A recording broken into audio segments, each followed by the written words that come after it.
मसीह यीशु में आप सबको मेरी तरफ से सलाम।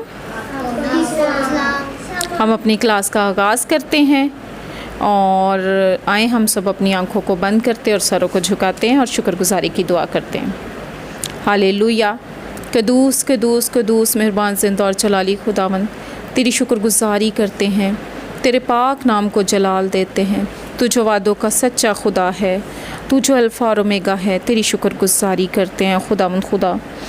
ज़बूर 139 में लिखा है, खुदावंद तूने मुझे जांच लिया और पहचान लिया, तू मेरा उठना और बैठना जानता है, तू मेरे ख़्याल को दूर से समझ लेता है, तू मेरे रास्ते की और मेरी ख्वाबगाह की छानबीन करता है और मेरी सब रविशों से वाकिफ़ है। देख, मेरी ज़ुबान पर कोई ऐसी बात नहीं जिसे तू ए खुदावंद पूरे तौर पर ना जानता हो। तूने मुझे आगे पीछे से घेर रखा है और तेरा हाथ मुझ पर है। ए खुदा, तेरे ख़्याल मेरे लिए कैसे बेशबहा हैं, उनका मजमुआ कैसा बड़ा है। हालेलुया। खुदावंद मैं तेरी शुक्रगुजारी करती हूँ खुदावंद खुदा कि तूने ये जो खिदमत का तोड़ा मुझे दिया है, ये जो एक ज़िम्मेदारी मुझे दी है, खुदावंद मैं तेरी शुक्रगुजारी करती हूँ। खुदावंद मैं तेरे पाक रूह को मांग लेती हूँ। खुदावंद तुझसे मैं हिकमत और दानाई को मांगती हूँ, ज़ोर और कुव्वत को मांगती हूँ खुदावंद खुदा, ताकि खुदावंद मैं अपनी इस खिदमत के तोड़े को सही तौर पर इस्तेमाल कर सकूँ खुदावंद खुदा, और इन छोटे छोटे बच्चों की अच्छी तरबियत कर सकूँ, तेरे कलाम को सिखा सकूँ, तेरी पहचान करवा सकूँ खुदावंद खुदा। हालेलुया। ताकि ये जैसे जैसे खुदावंद बड़े होते जाएँ, तेरी पहचान को पाते जाएँ और एक अच्छे मसीही और ईमानदार बन सकें। हम सब तेरी शुक्रगुजारी करते हैं क्योंकि खुदावंद तू बच्चों से मोहब्बत करता था और तेरी की मोहब्बत हम सबों के लिए लाजवाल है खुदावंद खुदा। जैसा कि कलाम मुक़द्दस में लिखा है, मरकज़ की अंजील बाब 10 आयत 14 में यीशु ने कहा, बच्चों को मेरे पास आने दो, उनको मना ना करो क्योंकि खुदा की बादशाही ऐसों ही की है। फिर यीशु ने बच्चों को गोद में लिया और उन पर हाथ रख कर उनको बरकत दी। हालेलुया। खुदावंद तेरी शुक्रगुजारी करते हैं खुदावंद खुदा। आज जितना वक्त खुदावंद हम तेरी हजूरी में गुजारें, जितना वक्त खुदावंद इस क्लास में लगे खुदावंद खुदा, हर एक स्टेप को, हर एक बात को खुदावंद तेरे हैंड ओवर करते हैं खुदावंद खुदा। इन बच्चों को खुदावंद खुदा तेरे हैंड ओवर करती हूँ, खुद को खुदावंद तेरे हैंड ओवर करती हूँ और तेरे खुदावंद रूहुल कुद्दुस को और तेरे कवी और कादिर हाथों को मांगती हूँ। सभी कुछ मांगते और पा लेते मसीह यीशु के नाम से, आमीन। चलें हम अपनी क्लास का आगाज़ करते हुए सबसे पहले आपको वर्स याद करवाऊँगी। आज की वर्स है आयत नंबर 4, यूहन्ना की अंजील बाब 13 आयत 35। अगर आपस में मोहब्बत रखोगे तो इससे सब जानेंगे कि तुम मेरे शागिर्द हो। आमीन। यूहन्ना की इंजील बाब 13 आयत 35। अगर आपस में मोहब्बत रखोगे तो इससे सब जानेंगे कि तुम मेरे शागिर्द हो। आमीन। यूहन्ना की इंजील बाब 13 आयत 35।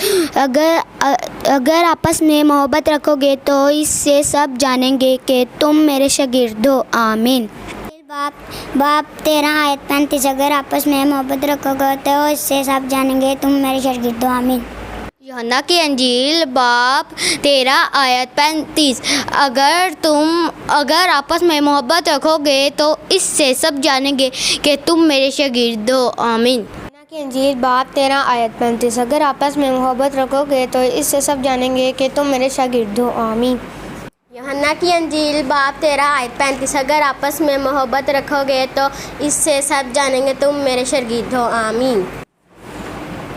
यूहन्ना की अंजील बाब 13 आयत 35। अगर आपस में मोहब्बत रखोगे तो इससे सब जानेंगे कि तुम मेरे शागिर्द हो। आमीन। यूहन्ना की अंजील बाब 13 आयत 35। अगर तुम आपस में मोहब्बत रखोगे तो इससे सब जानेंगे कि तुम मेरे शागिर्द हो। आमीन। यूहन्ना की अंजील बाब 13 आयत 35। अगर आपस में मोहब्बत रखोगे तो इससे सब जानेंगे तो तुम मेरे शागिर्द हो। आमीन। यूहन्ना की अंजील बाब 13 आयत 35। अगर आपस में मोहब्बत रखोगे उससे सब जानेंगे तुम मेरे शागिर्द हो। आमीन। खुदा ने जो मूसा को हुक्म दिए थे कि मेरी कौम को ये सिखाओ और बताओ कि वो इन पर अमल करे, वो 10 हुक्म थे। खुदा ने मूसा को कितने हुक्म दिए थे? 10 हुक्म। वही 10 हुक्म मैं आज आपको सिखाऊंगी। खुदा के 10 हुक्म में से पहला हुक्म है एक खुदा को मानना और फ़कत उसकी बंदगी और उसी को सिजदा करना। दूसरा हुक्म है खुदावंद का नाम बेफ़ायदा ना लेना। तीसरा हुक्म है खुदावंद का दिन पाक रखना और उसमें बदनी मेहनत का काम ना करना। चौथा हुक्म है माँ बाप की इज़्ज़त करना। पांचवा हुक्म है खून ना करना। छठा हुक्म है ज़ना ना करना। सातवां हुक्म है चोरी ना करना। आठवां हुक्म है झूठी गवाही ना देना। नौवां हुक्म है बगानी औरत की आरजू ना करना। 10वां हुक्म है बेगाने माल का लालच ना करना। आमीन। अल्लाह खुदा को मानना, वक्त उसकी बंदगी, उसी को सजदा करना। दूसरा खुदा के नाम का भी फ़ायदा लेना। तीसरा खुदावंद का दिन पाक रखना, उसमें बदमेहनत का काम ना करना। चौथा माँ बाप की इज्जत करना। पांचवा खून ना करना। छठा ज़िना ना करना। ना चोरी ना करना। आठवां झूठी गवाही ना देना। नौवां बगानी औरत की आरजू ना करना। 10वां बगाने माल का लालच ना करना। मैं खुदावंद के 10 हुक्म में से 5 हुक्म सुनाऊंगा। एक पहला खुदावंद को मारना, फ़कत उसकी बंदगी करना, उसको सजदा करना। दूसरा खुदावंद का नाम बेफ़ायदा न लेना। तीसरा खुदा का दिन पाक रखना, उसमें बनी मेहनत का काम ना करना। चौथा माँ बाप की इज़्ज़त करना। पांचवा खून ना करना। मैं आपको खुदावंद के 10 हुक्म सुनाऊंगा। पहला है खुदा को मानना और फ़कत उसकी बंदगी और उसको सिजदा करना। दूसरा खुदावंद का नाम बेफ़ायदा ना लेना। तीसरा खुदावंद का दिन पाक रखना और उसमें बदनी मेहनत का काम ना करना। चौथा माँ बाप की इज़्ज़त करना। पांचवा खून ना करना। छठा ज़ना ना करना। सातवां चोरी ना करना। आठवां झूठी गवाही ना देना। नौवां बगानी औरत की आरजू ना करना। 10वां बगाने माल का लालच ना करना। आमीन। मैं खुदा के 10 हुक्म सुनाऊंगा। पहला है खुदा को मानना, फ़कत उसकी बंदगी और उसी को सिजदा करना। दूसरा खुदावन के नाम में बेफ़ायदा न लेना। तीसरा खुदावन का दिन पाक रखना और उसमें बड़ी मेहनत का काम ना करना। चौथा माँ बाप की इज़्ज़त करना। पांचवा खून ना करना। छठा ज़िना ना करना। सातवां चोरी ना करना। आठवां झूठी गवाही ना देना।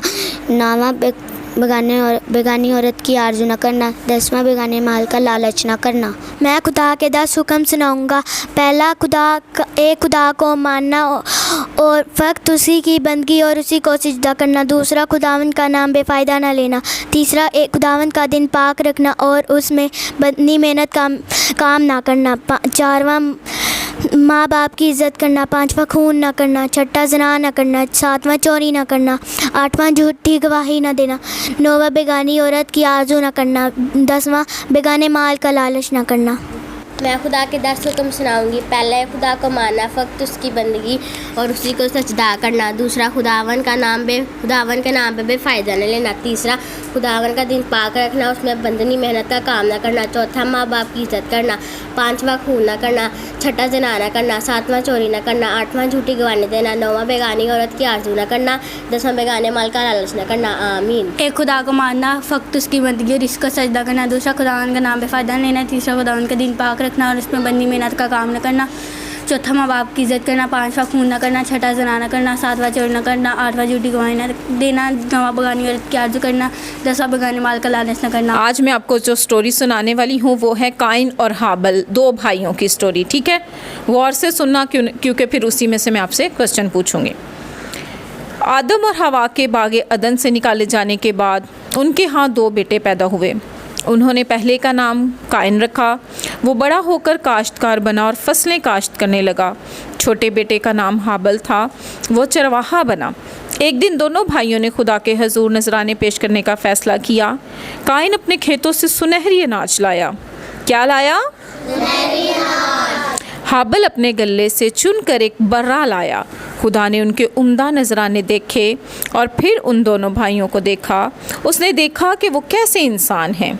वो जान गया कि हाबल मुझसे मोहब्बत रखता और मुझ पर ईमान रखता है, इसलिए उसने हाबल और उसका नजराना कबूल किया। खुदा ने काइन का नजराना रद्द कर दिया, चूँकि काइन मोहब्बत से खाली, मगरूर और अपनी मर्ज़ी करने वाला था। काइन क्या था? मोहब्बत से खाली, इसलिए खुदा ने क्या किया? रद्द कर दिया। काइन बहुत गज़बनाक हुआ। उसने गुस्से से तेवरी चढ़ाई और खुदा के हजूर निकल जाने को मुड़ा, मगर उसके जाने से पहले खुदा उससे मुखातिब हुआ और बोला, काइन तू क्यों गज़बनाक है और तेरा मुंह क्यों बिगड़ा हुआ है?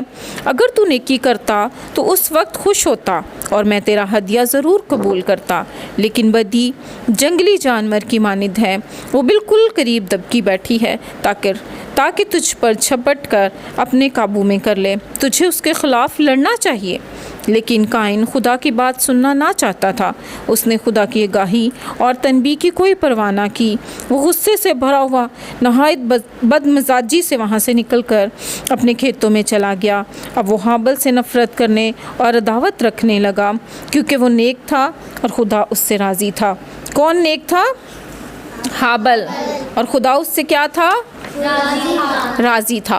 पहला कत्ल। खुदा हाबल से राज़ी था, मगर उसने काइन का हदिया कबूल ना किया था। काइन अपने भाई पर बेहद गज़बनाक था।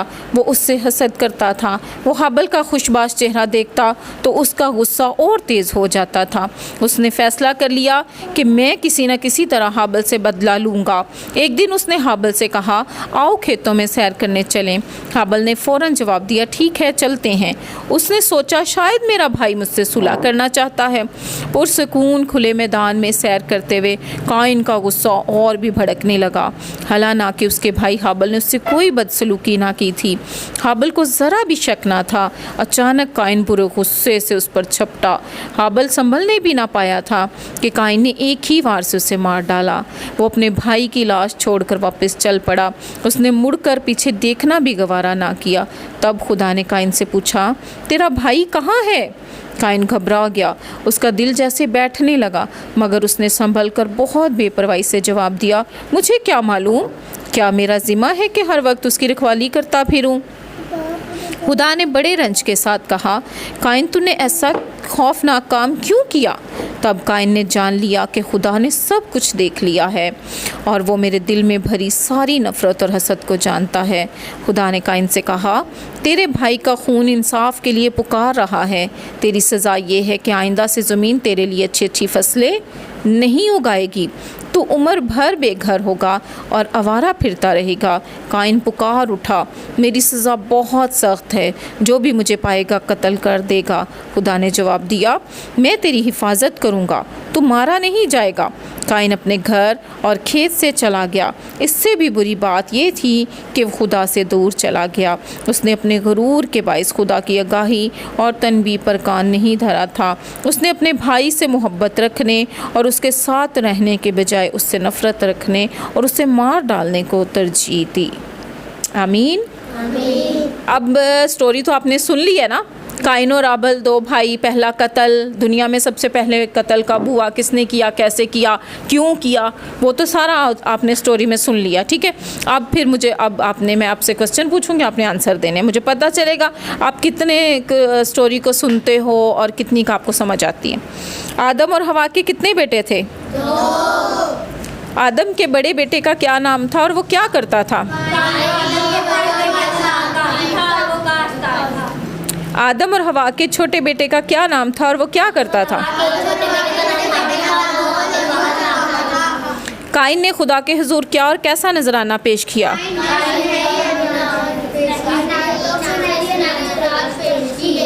और जो खुदा को पसंद आया। हाबिल अपने गले से चुनकर क्या लाया? ठीक है। खुदा ने काइन का नजराना क्यों रद्द किया?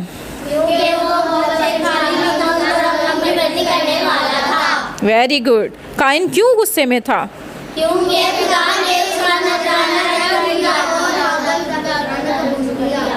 ठीक है।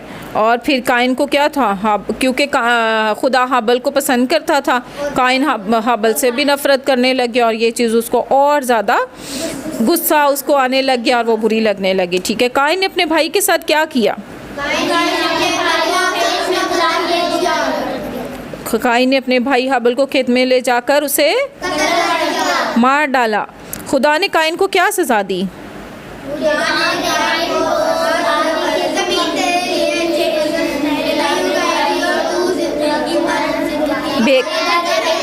बेघर रहेगा और वेरी गुड, ज़बरदस्त, बहुत अच्छे। आप अपने लिए आप सब क्लैपिंग बजाए एक दूसरे के लिए।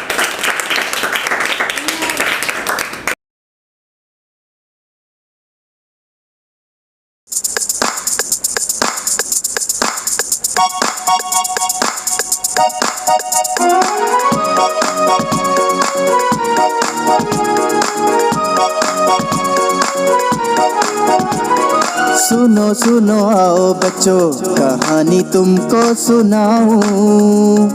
आदम और हवा के दो बेटे, कहानी उनकी सुनाऊं।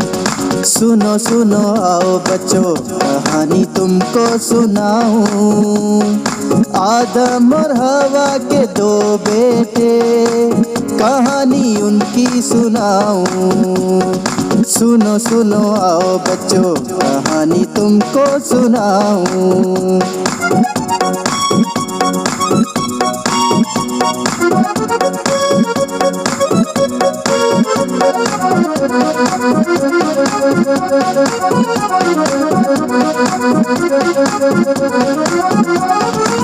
काइन और हाबिल नाम रखे थे, दोनों ही करते थे मेहनत।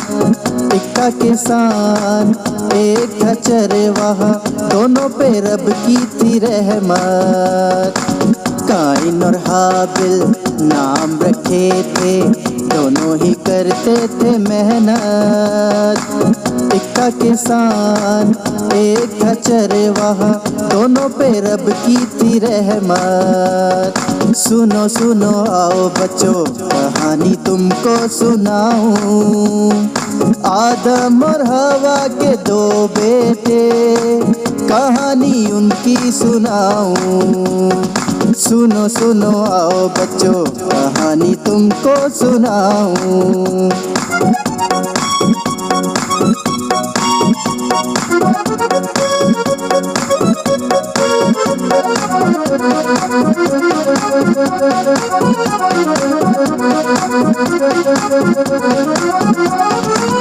अपने पहले फलों की कुर्बानी लेके आए थे दोनों। हाबिल को बरकत मिल गई और काइन रह गया बेबरकत। अपने पहले फलों की कुर्बानी लेके आए थे दोनों। हाबिल को बरकत मिल गई और काइन रह गया बेबरकत। हसद समाया उसके दिल में, गुस्सा समाया उसके दिल में। हसद समाया उसके दिल में, गुस्सा समाया उसके दिल में। काइन ने भाई को बुलाया खेत में, हाबिल को मारा उसने फल में। काइन ने भाई को बुलाया खेत में, हाबिल को मारा उसने फल में। कुदरत हुई उससे बेजार, काइन हुआ यूं गुनाहगार। कुदरत हुई उससे बेजार, काइन हुआ यूं गुनाहगार। काइन हुआ यूं गुनाहगार, काइन हुआ यूं गुनाहगार। क्लास का इख्तिताम करते हुए दुआए रुबानी पढ़ेंगे, ठीक है। आइज़ क्लोज करें, सरों को झुकाएं। ऐ हमारे बाप, तू जो आसमान पर है, तेरा नाम पाक माना जाए, तेरी बादशाही आए, तेरी मर्जी जैसे आसमान पर पूरी होती है ज़मीन पर भी हो। हमारे रोज़ की रोटी आज हमें दे, और जिस तरह हम अपने कर्ज़दारों को मुआफ़ करते हैं, तुम्हारे कर्ज़ हमें मुआफ़ कर। हमें आज़माइश में न डाल, बल्कि हर बुराई से बचा, क्योंकि बादशाही, कुदरत और जलाल हमेशा तेरा ही है। आमीन। खुदावंद यीशु मसीह का फ़ज़ल, खुदा बाप की मोहब्बत, रूहुल कुद्दूस की रफ़ाक़त और शराकत अब से लेकर हमारे साथ, कुल मुक़द्दसीन के साथ, बनी इसराइल के साथ, और मेरे ये संडे स्कूल के छोटे छोटे बच्चों के साथ और इनके घरानों के साथ अब से लेकर हमेशा तक होती रहे। आमीन।